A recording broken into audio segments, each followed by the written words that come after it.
อันนั้นทำอะไรเฮ็ดหยังงูเฮ็ดงู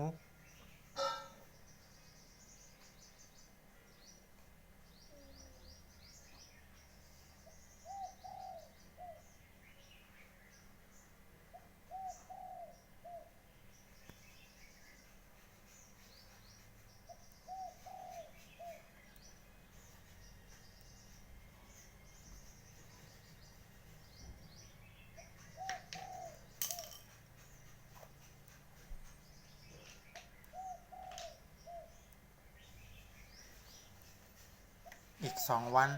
แถม2 วันเลยขอโรงเรียนมื้อนี้วันหยังวันวันศุกร์วันนี้วันศุกร์มื้อพกวันเสาร์มื้อคือวันอาทิตย์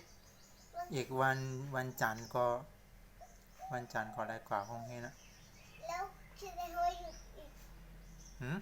แสดงว่าหยุดอีก4 วันนะสิก็หยุดวันนี้มื้อนี้มื้อไหนมื้อพกมื้อคือหยุดแห่ง3 วันประมื้อไหนรวมทั้งมื้อไหนอีกวันไม่ใช่หรอเพราะวันจันทร์บุญวันรวมกัน4ปอไม่ใช่3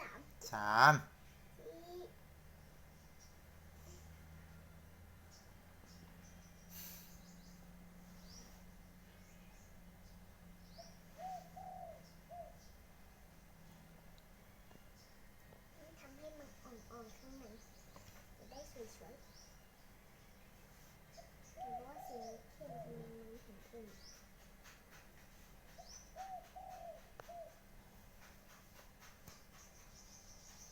มื้อไหนเฮ็ดหลายหน้า2 หน้าเฮ็ด3 หน้าเฮ็ดยาวๆให้หมดๆอีกอ่ะนี่อีก2 หน้าเขียวกับเฮ็ด3 หน้าเฮ็ดนานปึ๊ดตอนนี้แล้วก็อันนี้เหรอนี่1 น้ำเขียวกับอีก2 หน้าเนาะ2 หน้าเฮ็ดยาวๆมื้อไหนน่ะมื้อพกมาพอเข้าใจมื้อพกมาก็ต้องเรียนภาษาอังกฤษอันเก่าๆนั่นต้องเริ่มต้นใหม่ๆเลยก็ลืม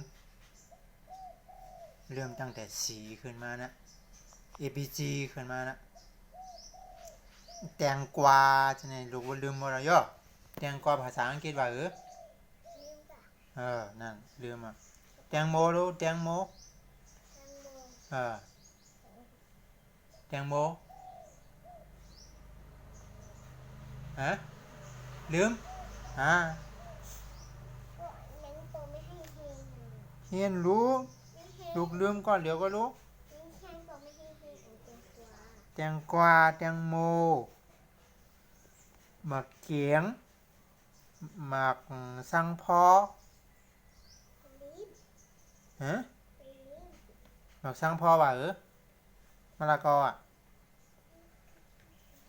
ลืมหมดนั่นน่ะสมองลูกนี่แหละลืมหมด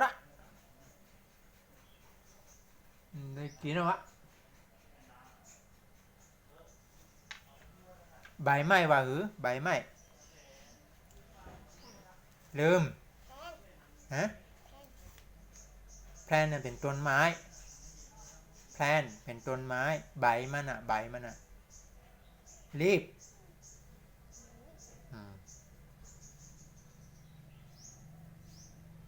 ดอกว่าหมอก